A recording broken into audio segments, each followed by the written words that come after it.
رسول ربنا بالحق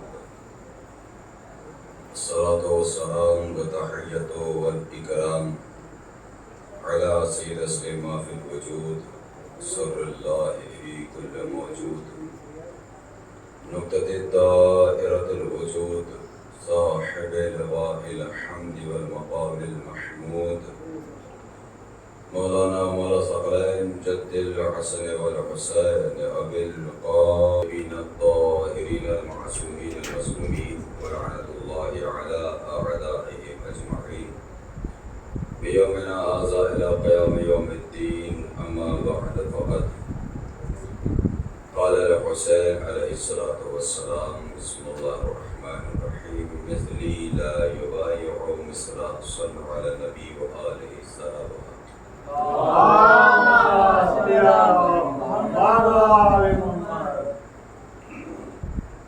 حضرات گرامی قدر معزز سامعین گرامی،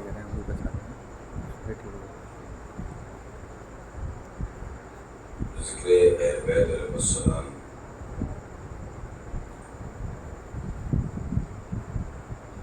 کے آغاز سے قبل چونکہ مجلس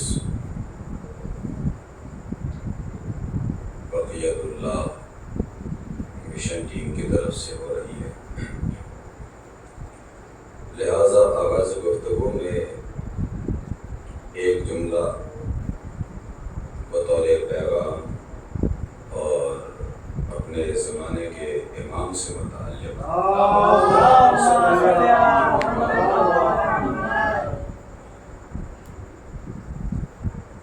آپ نے مجلس منعقد کی، فرش عزا بھی بچھی، مائک بھی لگائے گئے، مجلس کا اہتمام ہوا، تمام ضروریات کا اہتمام آپ نے کیا۔ کیا کہیں ایسا ہوتا ہے کہ نہ فرش عزا بچھی ہو، نہ ممبر سجا ہو، نہ مائک کا اہتمام ہو، نہ تبرک کا اہتمام ہو، نہ سننے والے ہوں، اور مولانا کو بلا لیا جائے کہ مولانا مجلس ہے؟ تو اگر آپ نے ہمیں بلا لیا تو میں آپ سے کہوں گا کہ کیا آپ میرا مذاق اڑا رہے ہیں؟ اس لیے کہ یہاں تو نہ فرش عزا ہے، نہ ممبر ہے، نہ مائک ہے، نہ سامعین ہے، نہ سننے والے، نہ تبرک، پھر آپ نے ہمیں کیوں بلایا؟ اس کا مطلب یہ ہے کہ اگر بغیر اہتمام کے ایک مولانا کو بلایا جائے تو یہ مولانا کی توہین ہوتی ہے۔ لہٰذا اصول یہ ہے، طریقہ یہ ہے، اخلاق یہ ہے کہ پہلے مجلس کا اہتمام کیا جائے، پھر مولانا کو دعوت دی جائے اور مولانا کو بلایا جائے۔ بس اتنی سی بات سمجھانا چاہتا ہوں کہ جب ایک چھوٹے سے مولانا کو بلانے سے پہلے تمام تیاریوں کا کرنا ضروری ہے، تو اب آپ فیصلہ کریں کہ بلانا ہے امام زمانہ۔ لہذا جب امام زمانہ کو بلانا ہے تو اس سے پہلے جو ضروریات ہیں، جو اہتمامات ہیں، اس کا کرنا ہمارے لیے ضروری ہے۔ کہیں ایسا تو نہیں ہے کہ اگر ہم گھر پہ بلا رہے ہیں تو اس کا طریقہ یہ ہوتا ہے کہ گھر کی صفائی ہوتی ہے، گھر کی ستھرائی ہوتی ہے، اہتمام ہوتا ہے، سجایا جاتا ہے مہمانوں کی عزت کے لیے۔ اب بلانا ہے امام کو، لہٰذا امام کو بلانے سے پہلے ہمیں برائیوں کی صفائی کرنی ہے۔ امام کو دعوت دینے سے پہلے ایک دوسرے کی نفرت کو ہٹانا ہے۔ امام کو دعوت دینے سے پہلے آپسی بغض و حسد کو کم کرنا ہے۔ جب ایسا ماحول آمادہ ہوگا تب جا کے امام زمانہ بھی آنے کی کوشش کریں گے۔ ایک بلند ترین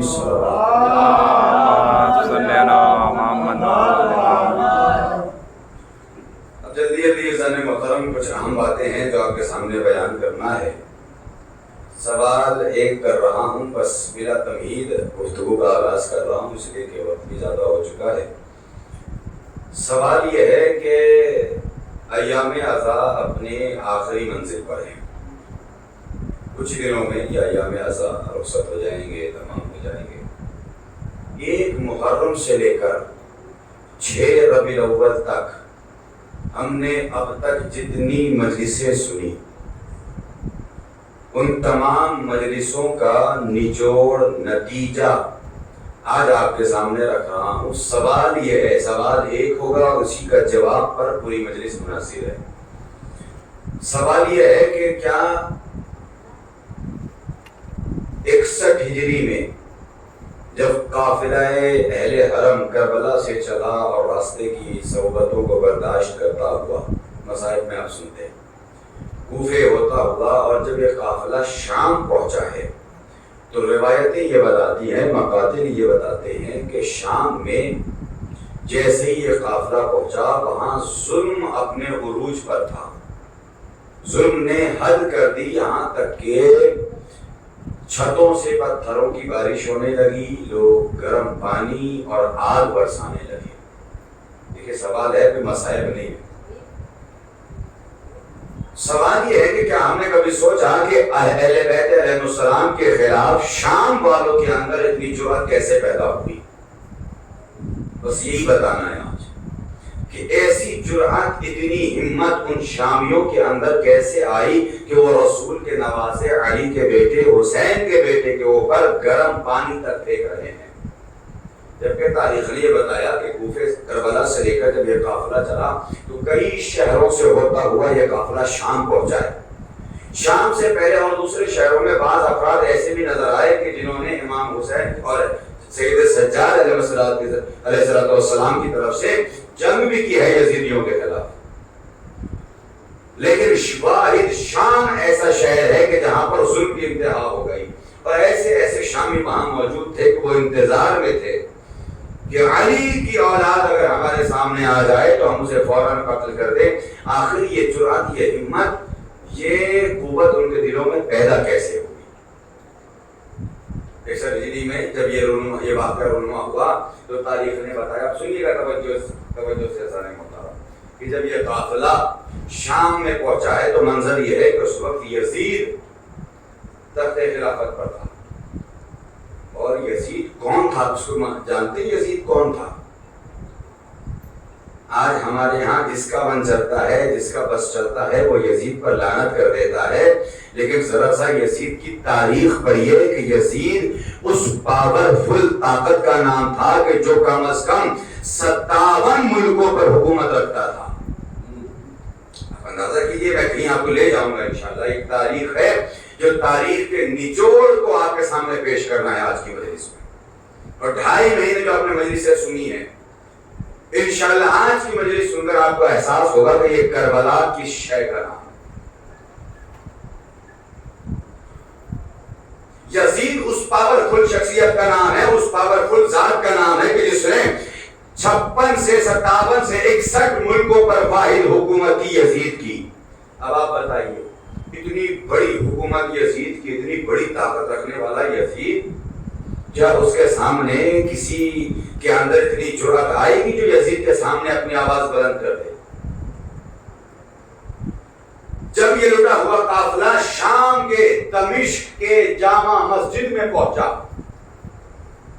تو اس جامع مسجد میں یزید نے اس سے قبل تمام ملکوں کے لوگوں کو خطوط بھیجے اور اپنے بندوں کو بھیجا اور کہا کہ ان لوگوں کو دعوت دو تاکہ وہ یہاں آ کر دیکھیں کہ یزید کتنی بڑی طاقتور شخصیت کا نام ہے۔ اپنی طاقت لوگوں تک پہنچانا چاہتا تھا، اپنا دبدبہ دنیا میں بنانا چاہتا تھا۔ وہ یزید جو 61 ملکوں پر حکومت کرنے والا تھا، آج اس نے شام کی مسجد میں تمام لوگوں کو دعوت دی، اکثر ممالک سے لوگ آئے، بڑے بڑے عہدے داروں کو بلایا۔ یزید ہے اتنی بڑی پاورفل شخصیت، اس نے دعوت دی ہے، لہذا یزید کے کہنے پر تمام کے تمام عہدے داران، تمام کے تمام افراد شام کے جامع مسجد میں حاضر ہو گئے۔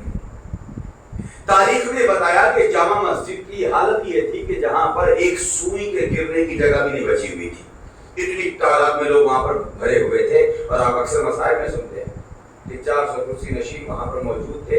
یہ کرسی نشین کوئی اور نہیں بلکہ الگ الگ ملکوں کے بڑے بڑے عہدے داران وہاں پر موجود تھے۔ کیوں؟ یزید کا مقصد کیا تھا؟ یزید نے کہا تھا کہ آؤ، آج میں تمہیں خارجی دکھانے والا ہوں، آج تمہیں بددین بے نمازی ایک بے دین انسان سے ملاقات کرانے والا ہوں، اور یزید اپنی طاقت کا اظہار کرنے والا تھا تمام پوری دنیا کے سامنے۔ جس مجمع میں، جس شام کی مسجد کے مجمع میں بڑے بڑے راویان موجود تھے، جس کو اگر ہم لفظ بدل کے کہیں تو میڈیا والے۔ یہ جو میڈیا کی پاور ہوتی ہے نا، یہ یزید کو بھی معلوم تھا کہ میڈیا ایک پاورفل شے کا نام ہے، جس کو چاہے ذلیل کر دے، جس کو چاہے آسمان سے زمین پر لے آئے، جس کو چاہے آسمان پہ بٹھا دے۔ یہ ہے میڈیا کی طاقت۔ آج کے زمانے میں بھی آپ دیکھ رہے ہیں اسی میڈیا کی ایک قسم ہے سوشل میڈیا۔ یہ سوشل میڈیا پر بھی یہ ایسا پلیٹ فارم ہے عزیزوں کہ جس کو یہ چاہتے ہیں آسمان تک اڑا لے جاتے ہیں، جس کو چاہتے ہیں مٹی میں ملا دیتے ہیں۔ یزید کو بھی معلوم تھا کہ میڈیا میں بڑی پاور ہے، لہذا دنیا کے بڑے بڑے راویوں کو بلایا، بڑے بڑے میڈیا والوں کو بلایا۔ پوری مسجد میڈیا والوں سے بھی بھری ہوئی تھی، تمام یزید کے چاہنے والے اور یزید کے نام پر آنے والے افراد وہاں پر موجود تھے۔ ایسے بھرے ہوئے ایسے بھیڑ میں یزید اپنی طاقت کا اظہار چاہتا تھا، اور تمام شامیوں کو اسی مجمع میں یزید نے ایک ایسے خطیب کو بلایا کہ جس کو خریدا ہوا تھا، بکے ہوئے خطیب، اور اس کو بلانے کے بعد کہا کہ تمہیں جتنی دولت چاہیے میں تمہیں دولت حوالے کروں گا، لیکن تمہارا کام یہ ہے کہ تم رسول اور آل رسول کے خلاف منبر پہ جا کر باتیں کرو گے۔ اس ضمیر فروش خطیب کو منبر پہ لایا گیا، پورا مجمع بھرا ہوا ہے مسجد سے، مسجد مجمع سے بھرا ہوا ہے، اور ایسے عالم میں لوگوں کو یہ بتایا گیا کہ ایک خارجی تمہیں دکھانے والا، علیکم السلام، ایک خارجی تمہارے سامنے آنے والا ہے۔ لوگ اس انتظار میں ہیں کہ دیکھیں ذرا وہ خارجی کون ہے۔ اسی اثنا میں، توجہ فرمائیے گا، اسی اثنا میں وہ خطیب منبر پہ آیا۔ کون سا منبر ہے ذرا سا یہ سمجھیے، دمشق کی جامع مسجد، اور اس جامع مسجد کے مرکزی منبر پر ایک خریدا ہوا خطیب آیا، اور آنے کے بعد اس نے اہل بیت علیہ السلام کے خلاف باتیں شروع کی، نعوذ باللہ، گالیاں، شب و شتم اور ایسی ایسی باتیں جو اہل بیت علیہ السلام کی شان کے خلاف تھی، اللہ کے دین کے خلاف باتیں، رسول کے خلاف باتیں، اہل بیت علیہ السلام کے خلاف باتیں۔ تاریخ یہ بتاتی ہے، تاریخ شام نے لکھا کہ جب یہ خطیب منبر پہ پہنچا اور اس نے قریب تھا کہ اہل بیت علیہ السلام کے شان میں گستاخیاں کرنے لگا، اس وقت کہ جس مسجد میں ہر ایک اس خطیب کو غور سے سن رہا تھا، اچانک اسی بھرے دربار میں زنجیر کے جھنجھنانے کی آواز ہوئی، اور ایسے ہی ایک آواز بلند ہوئی کہ ویلک ایھا الخاطب، افسوس ہے خطیب کہ تو اس کو خوش کرنے کے لیے خدا کو ناراض کر رہا ہے۔ سنیے گا، ایک تاریخ ہے جو آپ کو سنانا چاہتا ہوں۔ اس کو خوش کرنے کے لیے، اس یزید کو خوش کرنے کے لیے تو اللہ کو ناراض کر رہا ہے۔ اور اس کے بعد میرے مولا کا خطبہ میرے مولا کا موجود ہے، آپ بتائیں، جیسے ہی میرے مولا کی زبان سے یہ جملہ نکلا، اس کی زبان بند ہوئی، منبر سے اترا۔ یزید نے بلایا اور بلا کے کہا کہ خطیب، میں نے تجھے اتنے سارے اتنی دولت دی، جو تم نے مانگا وہ تمہیں دیا، صرف اس لیے کہ تم ان کے خلاف، اہل بیت کے خلاف تمہیں باتیں کرنی ہے، اور تم صرف اس قیدی نے ایک جملہ کہا کہ افسوس ہے خطیب، تو اس بادشاہ کو خوش کرنے کے لیے اللہ کو ناراض کر رہا ہے، تو منبر سے اتر گیا، جبکہ دربار بھی ہمارا ہے، لشکر بھی ہمارا ہے، سپاہی بھی ہمارے ہیں، لوگ بھی ہمارے ہیں، درباری بھی ہمارے ہیں، واحد ایک قیدی جس کے ہاتھوں میں ہتھکڑیاں ہیں، پیروں میں بیڑیاں ہیں، اس نے صرف تم سے ایک جملہ کہا، تم سے منبر پہ رہانا گیا۔ اب سنیے گا، وہ خطیب کہتا ہے، اے یزید، میں نے بڑی کوشش کی کہ اس قیدی کے جملے کے بعد میں اپنی زبان چلاؤں، لیکن میری زبان پتھر میں تبدیل ہو گئی، پھر بھی میں نے کوشش کی کہ میں منبر پہ جمع رہوں، لیکن اگر خدا کی قسم کچھ لمحے میں منبر پہ کھڑا رہ جاتا تو اس کی ہیبت کی وجہ سے میری روح میرے جسم سے پرواز کر جاتا۔ آپ ہیبت محسوس کی، سید سجاد کی ہیبت، ہاتھوں میں ہتھکڑیاں ہیں، بظاہر قیدی ہیں میرے مولا، لیکن ہیبت یہ ہے میرے مولا کی زبان میں، اللہ اکبر، ہیبت کا عالم یہ تھا کہ منبر پہ سنبھل نہ سکا۔ اس کے بعد میرے مولا نے ایک جملہ کہا، اس ذلی یا یزید، جملے پہ توجہ چاہوں گا، اے یزید اجازت دے کہ میں اس لکڑی کے ڈھیر پر جاؤں اور لوگوں کو بتاؤں کہ اہل بیت کون تھے، یہ نبی محمد کون تھے، یہ دین کیا ہے، میں بتاؤں اللہ اور رسول کسے کہتے ہیں۔ آپ سمجھیے گا جب مولانا نے یہ جملہ کہا، اچھا یہاں پر رک کر ایک جملہ کہنا چاہتا ہوں، کیا فرمایا میرے مولانا نے؟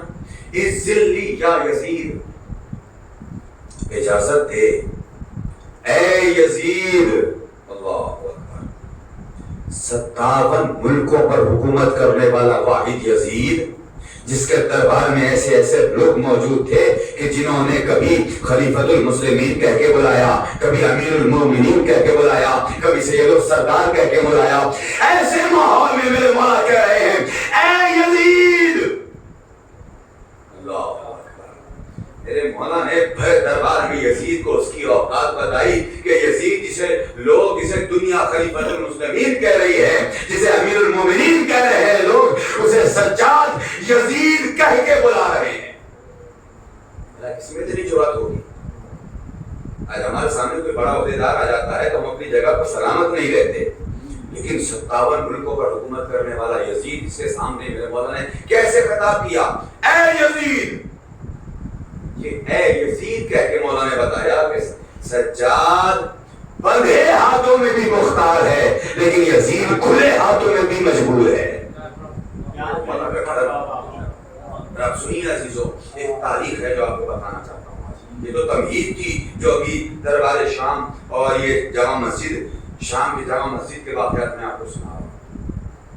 ایسے ماحول میں کہ جہاں پر دمشق کی جامع مسجد میں ایسے ایسے دشمن علی اور دشمن اہل بیت موجود تھے جو اپنے ہاتھوں میں پتھر لے کر آئے تھے کہ اگر وہ خارجی یہ کہتا ہے کہ وہ علی کے خاندان سے ہے، حسین کا بیٹا ہے، تو فوراً لوگ اس تیاری سے آئے تھے کہ وہ پتھر کی بارش کر کے وہیں پر سید سجاد کو ختم کر دیتے۔ دشمنی کا یہ عالم تھا اس دربار میں، اس مسجد میں۔ ایسے شامیوں کے درمیان میرے مولا نے ایسا فصاحت و بلاغت سے بھرا ہوا خطبہ ارشاد فرمایا کہ جس خطبے نے یزید کے وار کو رد نہیں کیا بلکہ یزید پہ پلٹ وار کیا ہے۔ اور کیسے پلٹ وار کیا وہ آپ ملاحظہ فرمائیے۔ یزید نے کیا تعارف کرایا تھا کہ تمہیں ایک خارجی دکھاؤں گا جس نے اللہ کے دین سے بغاوت کی ہے، نعوذ باللہ، جو رسول اور آل رسول کے خلاف جس نے اقدام کیا ہے۔ لوگ اس انتظار پہ تھے کہ یہ دشمن اہل بیت، دشمن رسول، یہ دشمن خدا ہے۔ لوگوں نے سوال کیا، اے خارجی ہے قیدی تو کون ہے، ذرا کا تعارف کرا۔ اب یہاں پر سوال یہ ہے کہ اگر میرے مولا یہ کہہ دیتے کہ میں حسین ابن علی کا بیٹا، علی کا پوتا اور رسول کا نواسا ہوں، تو بے ساختہ لوگ وہاں پر پتھر مار مار کے امام پر حملہ کر دیتے۔ لیکن میرے مولا نے دیکھیے کیسا حملہ کیا ہے اس خطبے کے ذریعے سے۔ میرے مولا نے فضائل سنانے شروع کیے، پورا خطبہ موجود ہے فضائل۔ میرے مولا نے کہا تم جاننا چاہتے ہو کہ میں کون ہوں تو سنو، میں وہ ہوں کہ انا ابن مکہ و صفا، میں مکہ کا بیٹا، میں صفا کا بیٹا، میں ہل و حرم کا بیٹا، میں اس کا بیٹا ہوں کہ جس کے دروازے پر فرشتے آیا کرتے تھے، میں اس کا بیٹا ہوں کہ جس کے دروازے پر فرشتوں نے اجازت لی ہے، میں اس کا بیٹا ہوں کہ جس نے اللہ کے دین کو بچایا ہے، میں اس کا بیٹا ہوں کہ جس نے رسول کی جان 40 ننگی تلواروں میں سو کے بچائی ہے، میں اس کا بیٹا ہوں کہ جس نے رسول کی مدد کے لیے ہمیشہ آگے رہا، میں اس کا بیٹا ہوں کہ جو خیبر میں فاتح خیبر بنا، میں اس کا بیٹا ہوں جو فاتح خندق بنا، میں اس کا بیٹا ہوں جو فاتح بدر و حنین بنا، میں اس کا بیٹا ہوں کہ اس کی ولایت کا اعلان رسول نے غدیر میں کیا۔ عزیزو، جب سارے فضائل امام سجاد نے بڑے دربار میں بیان کیا، لوگوں کے ذہنوں میں ایک سوال آیا. سب نے مل کے کہا, اپنی جگہ سے کھڑے ہو کے لوگوں نے سوال کیا, اے قیدی ذرا مجھے وہ نام بتا دے کہ یہ اتنی ساری فضیلتیں رکھنے والا وہ کون شخص تھا کہ جس کے بارے میں ہم نے نہ آج تک سنا, نہ دیکھا, نہ جانا. سب نے سوال کیا کہ ذرا اس شخص کا نام بتا دے کہ جس کے اندر اتنی فضیلتیں تھی, ہمیں بھی اس کی زیارت کرنی ہے, ہمیں بھی اسے دیکھنا ہے. وہ کون ذات تھی؟ اس وقت جب سب کے سب بیدار ہو گئے, سب نے کہا, تو ایک مرتبہ میرے مولا نے کہا, سنو, میں رسول خدا کا نواسا ہوں, میں علی مرتضیٰ کا پوتا ہوں, میں حسین ابن علی کا بیٹا ہوں کہ جس کو کربلا میں اس ملعون یزید نے 3 دن تک بھوکا پیاسا رکھ کے شہید کیا. جب بھرے دربار میں میرے مولا نے یہ جملے کہے تو وہ دشمن اہل بیت, وہ شامی کے جو پتھر لے کر سید سجاد کو مارنے کی نیت سے آئے تھے, جیسے انہوں نے مولا کی زبان سے خدا اور خدا کے رسول اور اہل بیت کی تعریف سنی, قرآن کی تعریف سنی, تو سب نے یزید کی طرف مخاطب ہو کے کہا کہ اے یزید, آج تک تو نے یہ بتایا کہ تمہیں خارجی دکھانے والا ہوں, تمہیں بے دین دکھانے والا ہوں, بے نمازی دکھانے والا ہوں, یہ تو اللہ اور رسول کی باتیں کر رہا ہے. تم نے ہم سے جھوٹ بولا, یہ تو اللہ اور رسول کی باتیں کر رہا ہے, تم نے کیسی باتیں کی؟ اس وقت یزید سے رہا نہ گیا. ہر دربار میں جب لوگوں نے یہ سوال کیا تو وہ یزید سر کو جھکائے کھڑا تھا, اور اس دربار کا عالم یہ تھا عزیزوں کہ جو سید سجاد کو مارنے کے لیے آئے تھے وہی آنکھوں سے آنسو نکال کے رونے لگے, اور روتے روتے یہ جملہ کہتے ہیں کہ کاش ہم نے اہل بیت رسول پر ظلم نہ کیا ہوتا, اب ہمارا کیا ہوگا, ہم نے تو اپنی آخرت خراب کر لی. تمام شامی کریا کر رہے تھے. یہ کمال کس کا تھا؟ یہ خطبہ سید سجاد کا کمال تھا کہ جس نے یزید کے مشن کو پامال کر کے رکھ دیا. اب کچھ دیر کے لیے میرے ساتھ آئیے, تاریخ کی سیر کرانا چاہتا ہوں, پھر نتیجہ دوں گا. یہ اتنے دشمنی اور نفرت رکھنے والے شامی آخر ہوئے کیسے؟ سوال یہ, اگر امام حسین سید سجاد نے کربلا میں آپ شہید نہیں ہوئے, جناب زینب شہید نہیں ہوئی, لیکن سوال یہ ہے کہ امام حسین اپنے ساتھ سید سجاد کو کربلا لے کر آئے کیوں؟ جب شہید ہونا نہیں تھا تو کربلا لے کر کیوں آئے؟ خدا کی قسم ایک جملہ کہہ رہا ہوں, اگر امام حسین سید سجاد اور جناب زینب سلام اللہ علیہ کو اپنے ساتھ کربلا لے کر نہ آئے ہوتے تو آج کربلا فرات میں ڈوب جاتی. یہ سید سجاد کا کمال تھا جو ہم تک کربلا آج پہنچی ہے. یہ ہمارا سجاد اور جناب زینب کا کمال. اب سمجھ میں آیا کیوں لے کر آئے تھے مولا؟ جگہ جگہ مولا سجاد تھوڑا سا بولے, 1-2 جملے, لیکن جو مولا سجاد نے خطبہ دیا ہے وہ دمشق کی جامع مسجد میں, جہاں کا ماحول میں نے آپ کے سامنے پیش کیا, یہ منظر تھا وہاں کا. اس کا مطلب یہ تھا کہ مولا حسین کو معلوم تھا کہ ابھی کربلا کے بعد بھی کچھ ایسے کام ہیں جو سید سجاد کو انجام دے دیں. لہذا اسی امر کے لیے, اسی کام کے لیے مولا سید سجاد کو مولا حسین لے کر آئے تھے, اور اسی کا انتظار مولا سجاد کو تھا کہ آپ دمشق کی جامع مسجد میں پہنچے اور آپ نے ایسا خطبہ دیا کہ تمام کے تمام جتنے بھی لوگ وہاں پر موجود تھے سب رو کے افسوس کر رہے تھے کہ ہم نے ان کے خلاف کیوں خروج کیا, ہم نے ان پر ظلم کیوں کیا, ہم نے ان پر پتھر کیوں پھینکے, ہم نے ان پر کیسے. مجلس آپ نے بہت سنی ہے, لیکن اس انداز کی آج مجلس, میں بھی اس انداز کی مجلس نہیں پڑھتا ہوں, میرا بھی انداز دوسرا ہے. دیکھ لیجیے گا یوٹیوب پر بہت ساری مجلسیں ہیں, لیکن آج سنا رہا ہوں تاکہ ایام عزا کے اختتام پر آپ فرش عزا سے اٹھ کر یہ 11 ہجری یعنی رسول کے بعد سے لے کر 61 ہجری تک کیا ہوا اہل بیت علیہ السلام کے خلاف, وہ آج آپ کو سنانا ہے. 11 ہجری میں رسول دنیا سے چلے گئے, 11 سے لے کر 61 ہجری تک کتنے سال ہیں درمیان میں؟ 50 سال. ایسا کیا ہوا ان 50 سالوں میں کہ لوگ اہل بیت علیہ السلام کے خلاف پتھر لے کر کھڑے ہو گئے؟ جبکہ رسول کا زمانہ تو یہ تھا کہ جہاں پر آگے پیچھے رہا کرتے تھے لوگ، احترام اگرچہ بظاہر کیا کرتے تھے لیکن احترام کیا کرتے تھے۔ یہ رسول کے بعد آخر ہوا کیا دنیا والوں کو، یہ شام والوں کو خاص کر، میں شام والوں کی بات کر رہا ہوں، ہوا کیا؟ اب سنیے سیاست۔ رسول اس دنیا سے چلے گئے 11 ہجری کے بعد، شام پر حملہ کیا گیا، 1 سال تک شام کا محاصرہ کیا گیا اور فوجیں گھیر کے کھڑی رہی۔ 1 سال کے بعد ان لوگوں نے شام پر قبضہ کیا اور قبضہ کرنے کے بعد شام کا گورنر طے پایا۔ سن 14 ہجری میں، 11 کے بعد 14، 3 سالوں کے بعد سن 14 ہجری میں، آپ سنیے تاریخ، یزید نام آپ سنتے ہیں نا، یہ یزید کون تھا؟ معاویہ کا بیٹا۔ لیکن سنیے ایک نام اور سنا رہا ہوں تاریخ سے، ابو سفیان کے 2 بیٹے تاریخ نے بتائے، بڑے بیٹے کا نام یزید، چھوٹے بیٹے کا نام معاویہ۔ جب شام پر ان کی حکومت ہوئی تو شام میں اس وقت جو ابو سفیان کا بڑا بیٹا تھا اس کو گورنر بنایا گیا۔ سن 14 ہجری میں یزید شام کا گورنر بنا ہے۔ یہ تاریخ یاد کیجئے گا، یہ ہجری یاد رکھیے گا، ابھی جب نتیجہ دوں گا تب آپ کی سماعتوں کا امتحان ہوگا اور نتیجہ انشاءاللہ ایسا ہوگا کہ یاد رکھ لیجئے گا۔ سن 14 ہجری میں یزید گورنر بنا ہے شام کا۔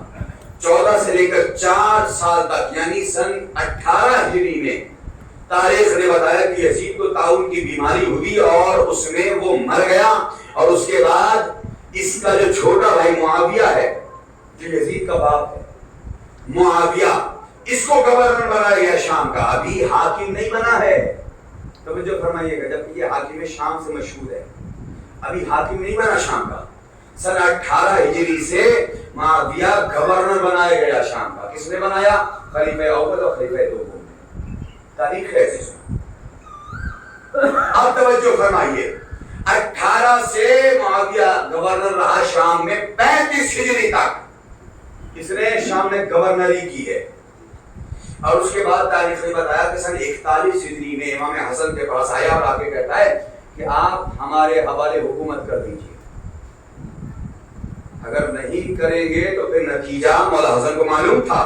یہ جو صلح امام حسن ہے اس کا نتیجہ آپ جانتے ہیں کیا ہوا تھا؟ ابھی 28 سفر گزری ہے، آپ نے مجلس سے سنی ہوگی، لیکن صلح امام حسن کا مقصد کیا تھا؟ امام حسن نے صلح اس لیے کی، دنیا کہتی ہے نا کہ امام حسین نے جنگ کی، امام حسن نے صلح کیوں کی؟ خدا کی قسم کون سمجھے گا اہل بیت علیہ السلام کو؟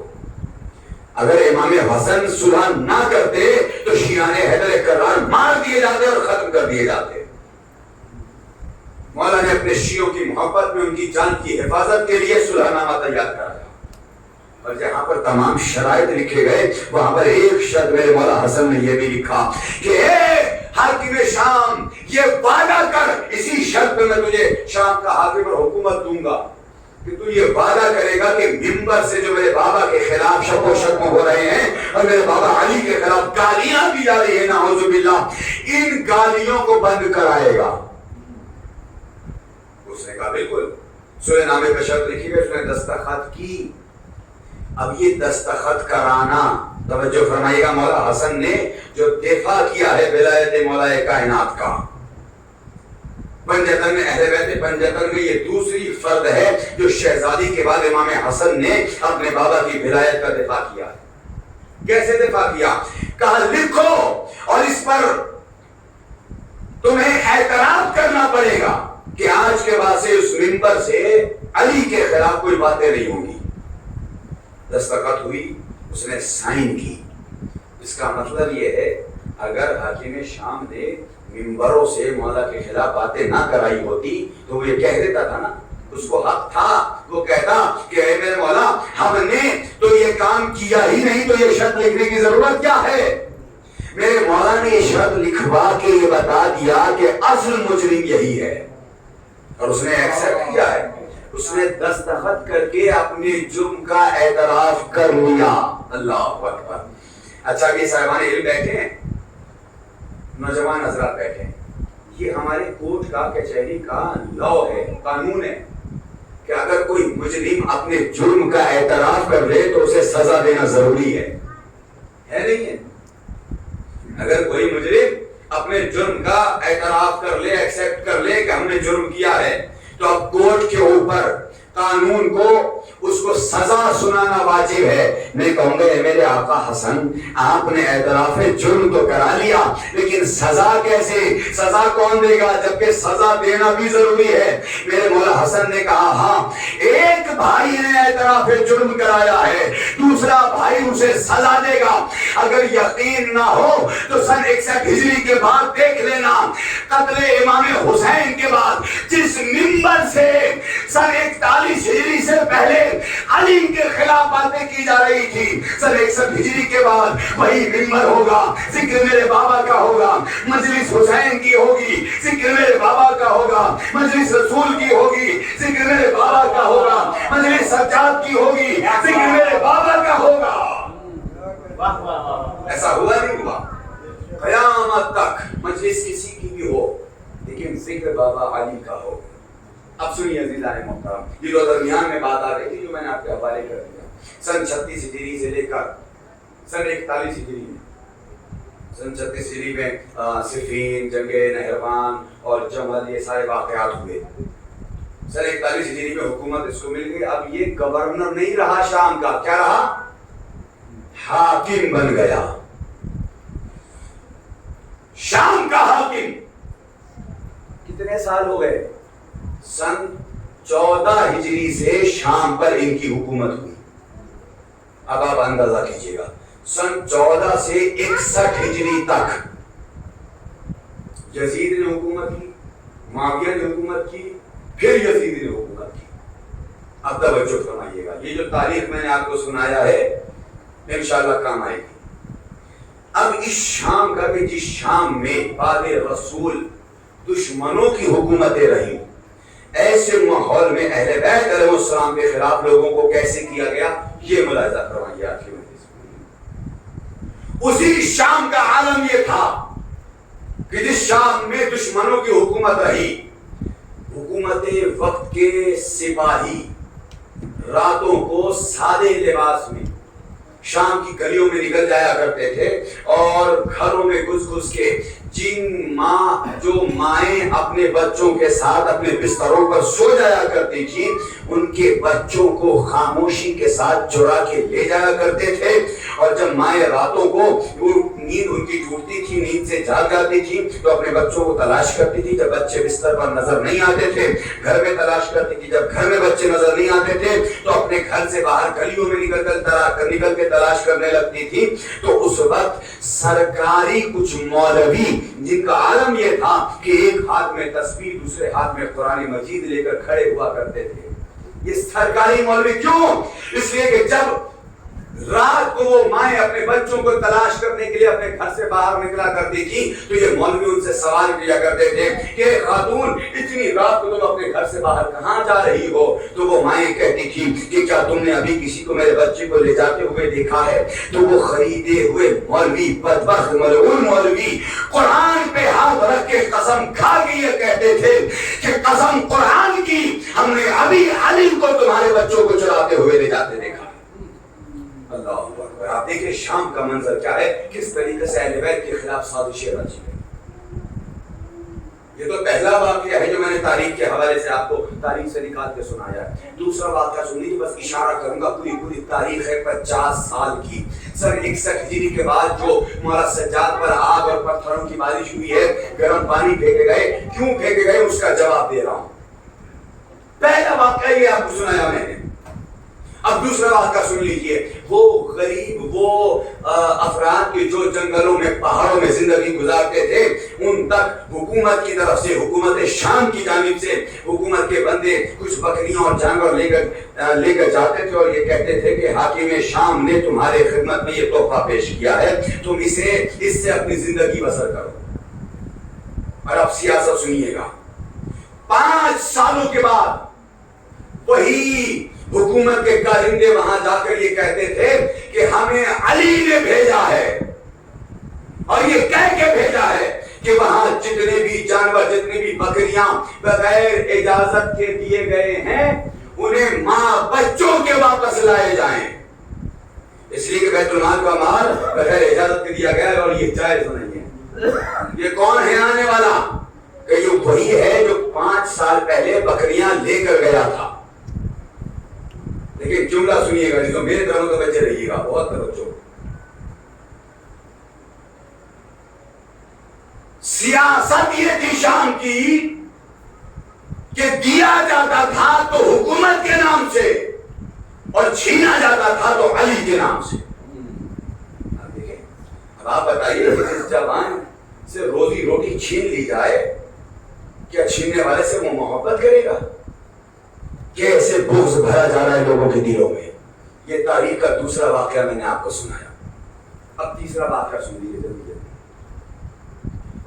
وہ بچے کہ جن ماؤں کے چھوٹے چھوٹے بچوں کو حاکم شام کے کارندوں نے غائب کر دیا، جب انہی ماؤں کے دوسرے بچے پیدا ہوتے تھے تو وہ مائیں اپنے بچوں کی پرورش یہ کہہ کے کیا کرتی تھی کہ میرے لال تمہارا ایک بھائی ہوتا تھا جس بھائی کو علی نام کے چور نے، علی نام کے ڈاکو نے چرا لیا اور اسے خون پینے کا شوق تھا۔ نعوذ باللہ، نعوذ۔ اب آپ انصاف سے بتائیے، جن بچوں کی پرورش ان کی مائیں یہ کہہ کے کر رہی ہیں، ان کے دلوں میں علی کے خلاف کتنا بغض ہوگا، کتنا بغض ہوگا مولا کے خلاف۔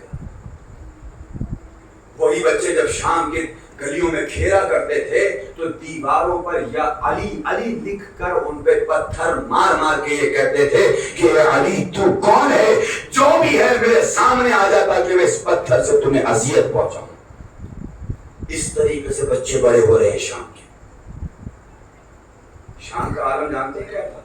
شام کا عالم یہ تھا کہ وہاں پر اگر نماز میں قنوت میں اگر قنوت کی دعا میں اگر علی کے خلاف شب و شتم نہیں کیا جاتا تھا تو وہ درباری مولوی یہ فتویٰ دیتے تھے کہ تمہاری نماز باطل ہے، اپنی نماز پھر سے پڑھو اور علی کے خلاف شب و شتم کرو۔ اللہ اکبر، کس طریقے سے اہل بیت سے دور کیا گیا۔ ایسی پرورش پانے والے بچے جن کو بڑا کیا جا رہا ہے یہ کہہ کے کہ علی نے تمہارے بھائی کو مارا، علی نے تمہارے بھائی کو مارا، علی نے تمہارے ماں کو مارا، علی نے تمہارے باپ کو مارا، جن کے دلوں میں بغض علی بغض حسین بھرا جا رہا ہے۔ اب آپ انصاف سے بتائیے کہ سن 11 ہجری کے بعد سے لے کر 61 ہجری تک 11 کے بچے، 12 کے بچے، 13 کے بچے، 14 کے میں پیدا ہونے والے بچے، 18 میں پیدا ہونے والے بچے، 20 میں پیدا ہونے والے بچے سن 61 ہجری میں کتنے سال کے ہوں گے؟ جب یہ لٹا ہوا قافلہ سن 61 ہجری میں شام میں پہنچا ہے تو وہی بچے، ان بچوں کی عمر 45 سے 50 سال کی ہوگی، 40 سال کی ہوگی۔ ایسی عمر کے لوگ اب اگر شام میں پتھر نہ پھینک سجاد کو، سجاد نے ابھی میں نے آپ کے سامنے عرض کیا کہ دمشق کی جامع مسجد میں اگر آپ نے خطبہ نہ دیا ہوتا لوگ پتھروں سے مار کے آپ کو شہید کر دیتے، لیکن لاکھوں سلام مولا سجاد کی زبان پر، لاکھوں سلام دہن سے نکلے ہوئے جملے پر، لاکھوں سلام اس خطبے پر جس خطبے نے یزید کی حکومت کو، یزید کے مشن کو تباہ کر کے رکھ دیا۔ میں جملہ بدل کے کہہ رہا ہوں، سید سجاد کی عظمت کو محسوس کیجئے گا۔ خدا کی قسم، جو 50 سالوں کی یزید اور اس کے باپ کی باطل حکومتوں کو صرف 50 منٹ کے خطبے سے تباہ کر کے رکھ دے، اسے سید سجاد کہا جاتا ہے۔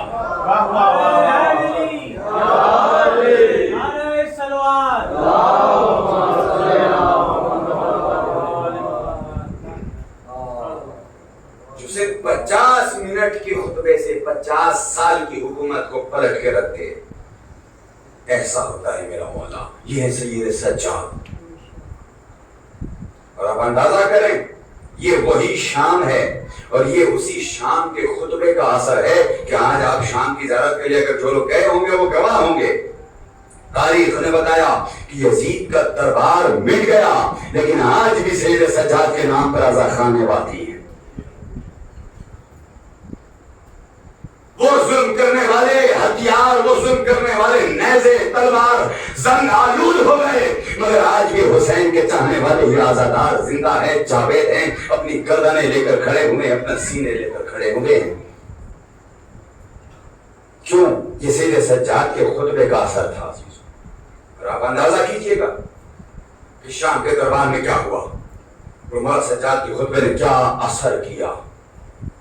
یقین نہ ہو تو اپنی شام میں جا کر دیکھ لیجئے کہ جس شام میں یزید کی 50 سالہ حکومتیں رہی ہیں، ابھی میں نے تاریخ آپ کو سنایا ہے، 50 سال یزید اس کے باپ نے، جد نے، اجداد نے باطل حکومت شام میں قائم کی، لیکن لاکھ و سلام سید سجاد کے خطبے میں اتنی پاور تھی کہ آج بھی اگر کوئی شام جائے گا تو وہاں پر سٹی آف جناب زینب لکھا ہوا ملے گا، کہیں نہیں ملے گا کہ یہ یزید کا شہر تھا۔ کہیں بھی یہ نہیں ملے گا کہ یہاں پر یزید کا دربار ہے اور آج یہ یزید کا شہر ہے، نہیں، آج بھی وہاں پر جناب زینب کا شہر کہا جاتا ہے۔ یہ ان خطبات کا اثر ہے جو جناب زینب نے اور مولانا سید سجاد نے خطبہ دیا ہے۔ میرے پاس وقت نہیں ہے کہ میں آپ کے سامنے جناب زینب کے حوالے سے اور ان کے خطبات کے بھی جملے، آپ کو خود پڑھنا چاہیے۔ جناب زینب کے خطبے پڑھیے، مولانا سجاد کے خطبے پڑھیے، باخدا یہ ایسے خطبات ہیں کہ جن کو پڑھنے کے بعد ذہن بیدار ہوتا ہے۔ ورنہ کس میں اتنی جرأت تھی جو 56 ملکوں پر حکومت کرنے والا پاورفل یزید کے سامنے آواز بلند کر دے، جس دربار میں یزید کو امیر المومنین اور خلیفۃ المسلمین کہنے والے ہوں، وہاں پر سید سجاد نے صرف اے یزید کہہ کے مخاطب کیا اس کو، اور یہ بتایا کہ اللہ والے اور ہوتے ہیں، حکومت والے اور ہوتے ہیں، اللہ والے اور ہوتے ہیں، دولت والے اور ہوتے ہیں۔ یہ ہے حسینیت۔ اس چیز کو سمجھنا ہے۔ میں ابھی خدا کا لاکھ لاکھ شکر ہے کہ کربلا سے واپس ہوا ہوں اور زیارت کربلا کا شرف ملا ہے۔ کوشش کیجیے آپ میں بھی، جتنے جوان مجھے سن رہے ہیں اور ان چینلز کے ذریعے جہاں بھی لائیو دیکھا جا رہا ہے، ایک پیغام دے رہا ہوں جوان خطیب ہونے کی حیثیت سے، اپنے تمام جوان بھائیوں تک یہ بات پہنچانا چاہتا ہوں کہ میرے بھائیوں، اگر تمہارے ماں باپ نے تمہارے ساتھ زندگی میں کسی لمحے بھی کوئی نیک سلوک انجام دیا ہے اور تم چاہتے ہو کہ اپنے ماں باپ کو اس کا کوئی اچھا بدلہ دیا جائے، تو اس کی خدمت میں زیارت کربلا پیش کرو، اس سے بہتر کچھ اور بدلہ نہیں ہو سکتا۔ زیارت کربلا پیش کیا جائے، جانے کربلا کو جائیں۔ یہ کربلا ہم آپ نہیں سمجھ سکتے۔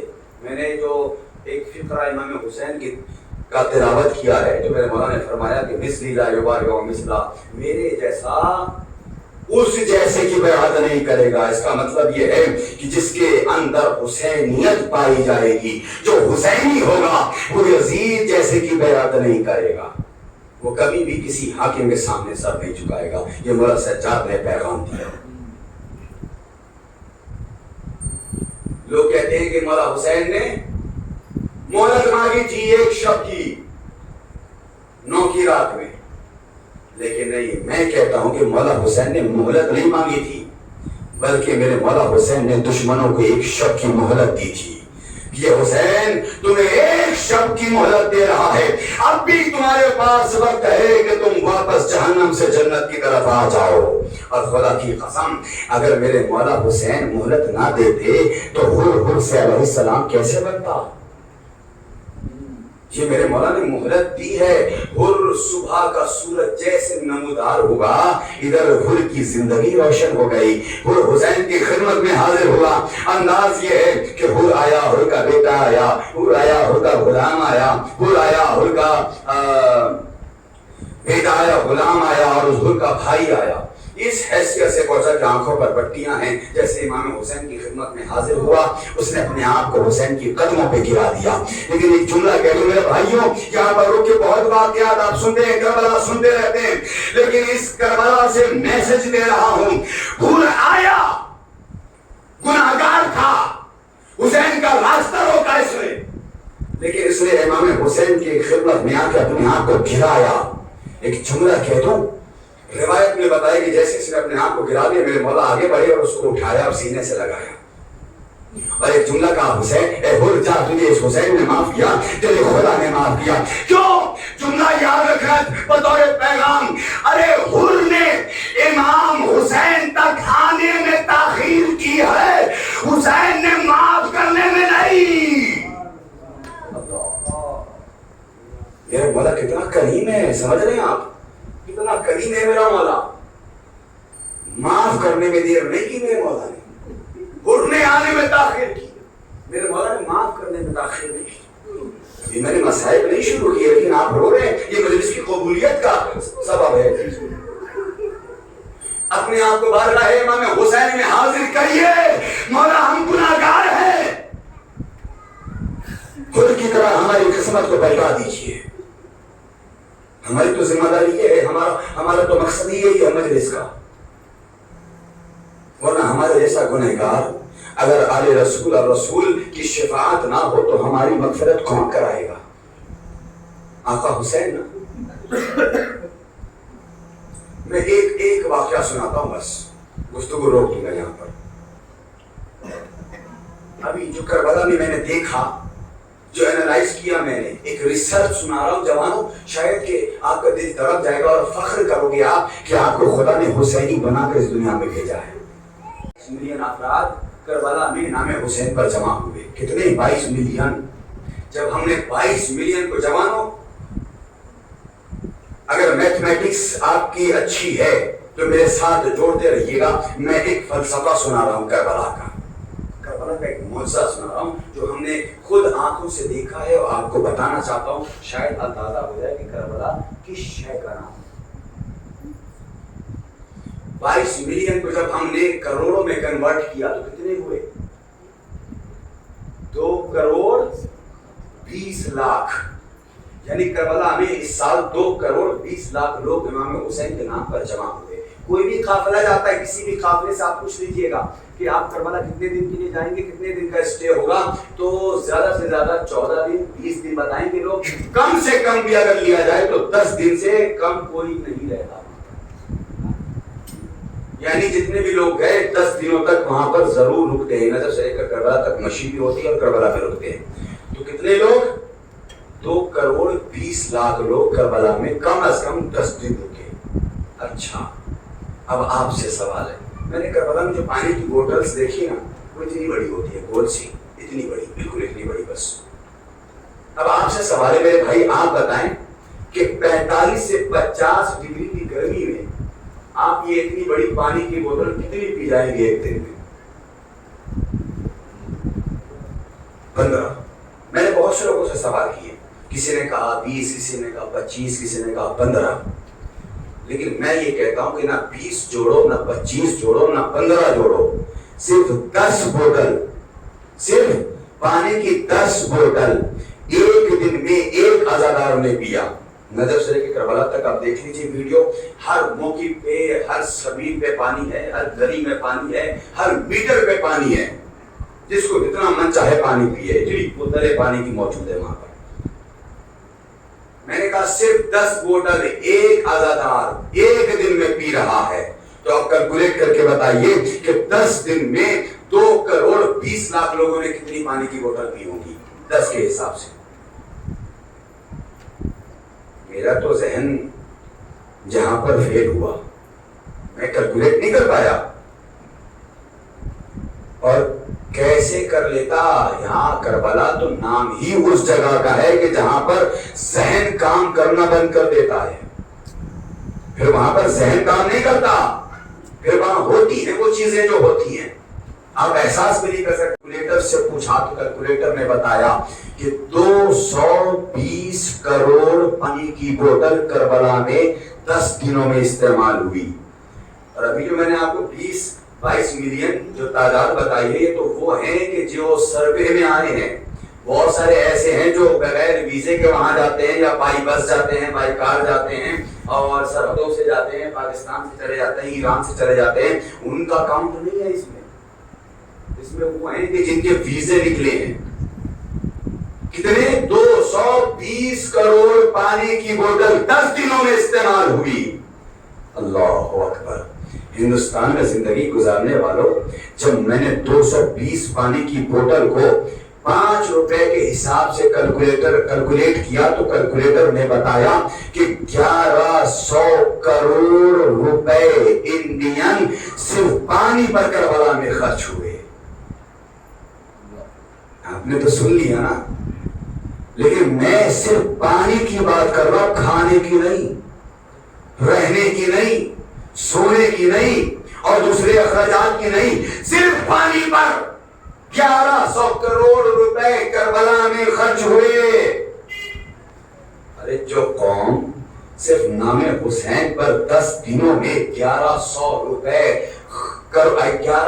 کروڑ روپے خرچ کر دے، اسے تم اپنی دولت کے نشے میں مٹانے کی دھمکیاں دیتے ہو۔ اگر روئی صاحب ایک بڑا اچھا جملہ تھا، وہ کہتے ہیں کہ ان دشمنوں کی اوقات یہی ہے کہ جتنے ہم عزادار 2.5 مہینے میں پانی پی کے ڈسپوزل پھینک دیتے ہیں، وہ انہیں بیچ کے اپنی زندگی گزار سکتے ہیں۔ وہ ہمیں کیا مٹائیں گے؟ آپ ہندوستان میں دیکھ لیں کتنے عزا خانے، آپ کے لکھنؤ میں کتنے عزا خانے ہیں، کتنی شبیداریاں ہو رہی ہیں، کتنی مجلسیں ہو رہی ہیں، کتنے خطیب مجلسیں پڑھ رہے ہیں، کتنی انجمنیں آ رہی ہیں، کتنے تبرک جا رہے ہیں، کتنے اہتمامات ہو رہے ہیں، آپ کاؤنٹ کر پائیں گے؟ لیکن خدا کی قسم یہ نام حسین کی برکت نہیں ہے تو اور کیا ہے؟ خرچ کرتے جاؤ، کسی کو احساس تک نہیں ہوتا کہ ہم غریب ہو رہے ہیں یا ہمارے پاس پیسے نہیں ہیں۔ کیا وجہ ہے؟ آپ نے بس میں نے مجلس روک دی، بس 2 سوال ہے اور اسی پر مجلس ہے، اور اسی میں اگر آپ نے احساس کر لیا تو شاید آپ روئیں گے بھی۔ کیا آپ نے کبھی سوچا کہ آج تک کوئی زائر آپ کو نظر آیا جو کربلا گیا ہو اور یہ کہتا ہوا ملے کہ مجھے کربلا میں پینے کو پانی نہیں ملا، مجھے کربلا میں کھانے کو کھانا نہیں ملا؟ کیوں؟ اس لیے کہ وہاں میزبانی حسین کا عباس کرتا ہے۔ وہاں آقا عباس عزاداروں پر نظریں رکھتے کہ ایسا نہ ہو کہ کوئی میرے آقا کی زیارت کرنے والا ایسا نہ ہو جو بھوکا اور پیاسا رہ جائے۔ یہی وجہ ہے کہ جب میں نے کچھ سال پہلے گجرات میں اشرا پڑھا تو وہاں پر ایک صاحب مجھے بتانے لگے کہ مولانا میں کربلا میں مشی کے دوران تھا، میرے دل نے چاہا کہ میں کربلا میں انڈین سبزی یعنی پنیر کی سبزی مجھے مل جاتی تو کتنا اچھا ہوتا، کتنے دن ہو گئے کھائے ہوئے۔ اس نے کہا مولانا میں نے جیسی دعا کی نا، کچھ دور چلا تھا کہ سامنے سے ایک شخص ایک خان لے کر آیا اور میں نے جب اس کو ہٹایا تو میں نے دیکھا اس پہ وہی سبزی تھی جو میں نے مانگا تھا۔ اللہ اکبر! جو مولا لوگوں کی خواہشیں اتنی مکمل کر رہے ہیں، اگر کربلا جا کے اپنی مرادیں مانگی جائے، مرادیں کیوں نہیں پوری ہوگی؟ حدیث ہے، یہ روایت ہے کہ اگر تحت قبت ہی کا لفظ ہے روایت میں کہ اگر امام حسین کی زری کے نیچے جا کے دعا کی جائے تو وہاں پر 3 دعاؤں کی گارنٹی دی گئی ہے، 3 دعاؤں کی۔ دوسرا سوال ہے، احساس کرنے والوں کے یہاں لوگ بیٹھے، مسائل پڑھنے کی ضرورت نہیں ہوتی ہے، بس احساس سمجھنے کی ضرورت ہوتی ہے۔ جی تو آپ سمجھ لیجئے انشاءاللہ میں کیا سمجھانا چاہتا ہوں آپ کو۔ کیا آج سے پہلے آپ کو معلوم ہے کہ ذریعے امام حسین میں جانے کے بعد نماز قصر نہیں ہوتی؟ معلوم ہے آپ؟ جبکہ قصر کا قانون فتویٰ یہ ہے، مسئلہ یہ ہے کہ اگر کوئی اپنے وطن سے 44 کلومیٹر آنا جانا ملا کے دور چلا جائے تو اس کی نماز قصر ہو جاتی ہے۔ لیکن ذریعے امام حسین میں نے پڑھا کہ وہاں پر نماز قصر نہیں ہے۔ کیوں؟ کبھی سوچا آپ نے کیوں ایسا ہے؟ یہ فتویٰ یہاں پر بدل کیوں گیا؟ یہ مسئلہ چینج کیوں ہو گیا؟ کیا آپ نے کبھی سوچا؟ نہیں۔ ہندوستان سے جانے والے ہوں، پاکستان سے جانے والے ہوں، لندن سے جانے والے ہوں، امریکہ سے جانے والے ہوں، پوری دنیا سے لوگ وہاں جائیں، لیکن جب ذریعے امام حسین میں پہنچتے ہیں تو وہاں پر نماز قصر نہیں ہوتی۔ کیوں؟ اس لیے کہ نماز قصر ہوتی ہے مسافر پر۔ لاکھوں سلام اس حسین مسافر پر جو خود تو عالم مسافرت میں مارے گئے، لیکن میرے آقا نہیں چاہتے کہ کوئی بھی میرے نام پر مسافر آئے اور اسے ہمارے پاس آ کے عالم مسافرت کا احساس تک ہو جائے۔ نہیں چاہتے میرے مولا کہ کوئی بھی اپنے آپ کو مسافر محسوس کرے۔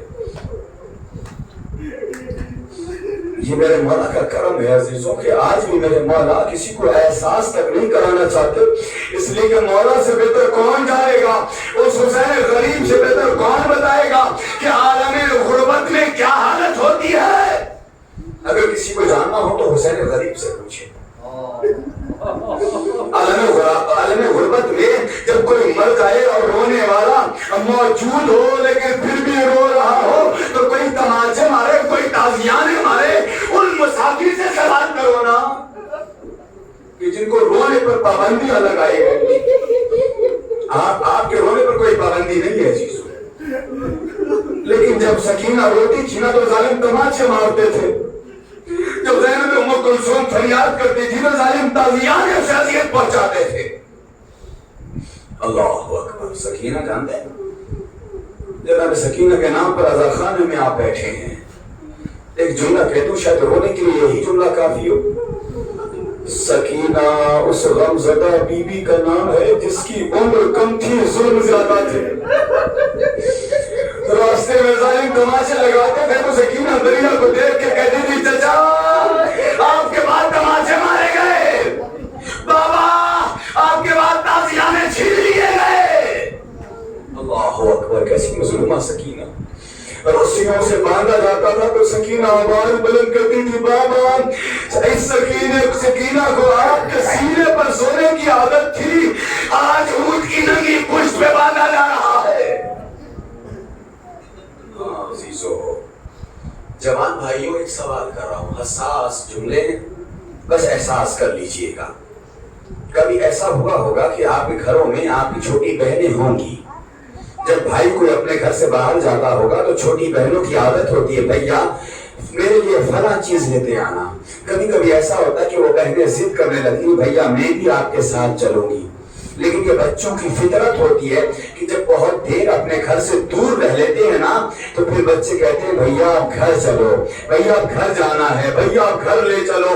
اللہ جانے کوئی غیرتدار بھائی ایسا نہ ہوگا جس کی چھوٹی بہن یہ کہے وہ اس بہن کی بات نہ مانے، لیکن ہائے رے غربت سجاد سکینہ کربلا سے لے کر شام تک بس ایک ہی سوال کرتی رہی بھیا ہم گھر کب جائیں گے، بھیا ہم گھر کب جائیں گے، وہ سجاد کیا کرے۔ جزاک اللہ خدا کو کوئی بندہ دے سمے و سمائے ہوئے کربلا کے۔ ایک جملہ محسوس کیجئے، ایک بھائی اور بہن کی محبت سنا رہا ہوں، سنیے گا۔ اگر آپ کی چھوٹی بہنیں ہیں تو ذرا احساس کیجئے نا۔ مولا سجاد اور جناب سکینہ روایتیں بتاتی کہ راستے میں ایک جگہ پر سید سجاد زمین پر پیر پھیلائے ہوئے، ہاتھ تو پسے پشت بندھے تھے نا، زمین پہ بیٹھ کے گریہ کر رہے ہیں۔ لیکن مقاتل نے بتایا کہ جناب سید سجاد ادھر بیٹھے میں سامنے سکینہ بیٹھی ہے۔ سجاد کو روتا ہوا سکینہ نے دیکھا، سجاد کو روتا ہوا دیکھا ادھر سکینہ بھی رونے لگی۔ ایک مرتبہ روایتیں بتاتی ہیں، مجھے نہیں معلوم یہ کون محسوس کر پائے گا، لیکن اگر سینے میں دل ہے، دل میں احساس ہے تو اس چیز کو محسوس کیجئے گا جو سکینہ نے محسوس کیا ہے۔ اللہ اکبر۔ اللہ جانے اس چھوٹی سی بچی میں اتنی سمجھ کہاں سے آئی کہ ایک مرتبہ سید سجاد زمین پر بیٹھ کے گریہ کر رہے تھے کہ جناب سکینہ آگے بڑھی اور بڑھنے کے بعد قدموں پہ بیٹھ گئی اور بیٹھ کے سید سجاد کے پیروں سے کانٹے نکالنے لگی۔ کانٹے نکالتی جاتی ہے روتی جاتی ہے، نکالتے جاتی ہے روتے جاتی ہے۔ سید سجاد نے جیسی سکینہ کو دیکھا زار و قطار رونے لگے۔ سکینہ نے کہا بھیا میں تو کانٹے نکال رہی ہوں آپ رو کیوں رہے ہو؟ سید سجاد نے کہا اے سکینہ ارے میرے کانٹے تو تم نے نکال لیے، یہ سجاد جس کے آج بندھے ہوئے ہیں تمہارے ننھے ننھے پاؤں سے، یہ کانٹے کیسے نکالے؟ اللہ اکبر اللہ اکبر۔ بس ایک روایت سن لیجیے، مجلس تمام ہو گئی۔ یہ تو سکینہ کی غربت محسوس کیجیے نا، وہ سکینہ جسے گھر جانے کی سب سے زیادہ تمنا تھی، وہی مظلومہ شام کے زندان میں ہمیشہ کے لیے سو گئی۔ اگر میری ماں بہنیں مجھے سن رہی ہیں تو گھروں میں ایسا ہوتا ہے کہ چھوٹے بچے اگر ایک کسی حجرے میں سو رہے ہوں اور اچانک لائٹ چلی جائے، اندھیرا ہو جائے، تو گھر کی مائیں کہتی ہیں اپنے بڑے بچوں سے یا شوہر سے کہ جاؤ کچھ دیر کے لیے اس حجرے میں بیٹھ جاؤ، میرا چھوٹا بچہ یا بچی اس حجرے میں اکیلی سو رہی ہے۔ میں کہوں گا میری ماں اپنے بچوں کو اندھیرے میں چھوڑ نہیں سکتے، اس سکینہ کا حال تو پوچھو جو شام کے زندان میں کبھی سجاد کبھی زینب کے پاس آ کے کہتی ہے اے پھوپھی اماں اندھیرے سے دم گھٹ رہا ہے، اے پھوپھی اماں اس اندھیرے سے بڑا دل گھبرا رہا ہے۔ وہی سکینہ اور اس اندھیرے سے بڑا ڈر لگتا تھا، وہ سکینہ شام کے زندان میں سو گئی۔ عزیزو آخری ایام چل رہے ہیں، مجلس تمام ہے، بس 2 جملے سن لیجئے، روایت ختم ہو گئی۔ جب یزید نے آزاد کر دیا، سجاد کو بلایا، کہا چاہو کہ یہاں رہو چاہو تو مدینے چلے جاؤ، اس وقت جناب زینب کی خدمت میں سید سجاد آئے اور آ کے کہتے پھوپھی اماں یزید نے ہمیں رہا کر دیا ہے اور کہا ہے چاہو تو یہاں رہو چاہو تو مدینے چلے جاؤ۔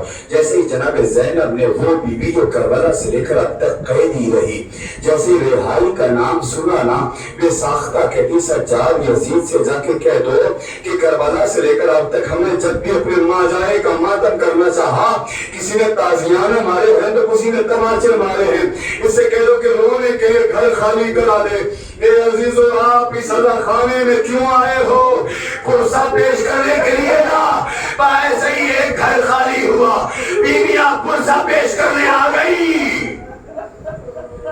اب ہر ماں اپنے اپنے شہیدوں کو یاد کر کے رو رہی ہے۔ کوئی ماں کہتی ہے ہائے میرا چاند سا علی اکبر مار دیا گیا، کوئی کہتا ہے میرا ننھا ششماہا مارا گیا، کوئی ماں کہتی ہے میرا قاسم کے جس کے ٹکڑے کر دیے گئے۔ عزیزو سنیں گے اسی گریہ اور زاری کی آواز میں آخری روایت ہے، بس آخری جملہ سن لیجئے، اسی گریہ اور زاری کی آواز میں ایک آواز آئی، اگر ہٹو ہٹو علی اکبر کا سر آ رہا ہے۔ خدا کسی ماں کو وہ منظر نہ دکھائے، جیسے اکبر کا نام سنا لیلا کا دل تڑپ گیا، لاؤ یہ سر مجھے دے دو۔ اکبر کا سر لیا، ہائے میرا لال اکبر تیرے چاند سے چہرے پہ کتنے زخم آ گئے۔ آپ کی آوازیں گریہ بلند ہو گئی، اپنی آوازوں کو آزاد کر کے رونا کیجئے، اس لیے کہ قیدیوں کے مسائل سنا رہا ہوں۔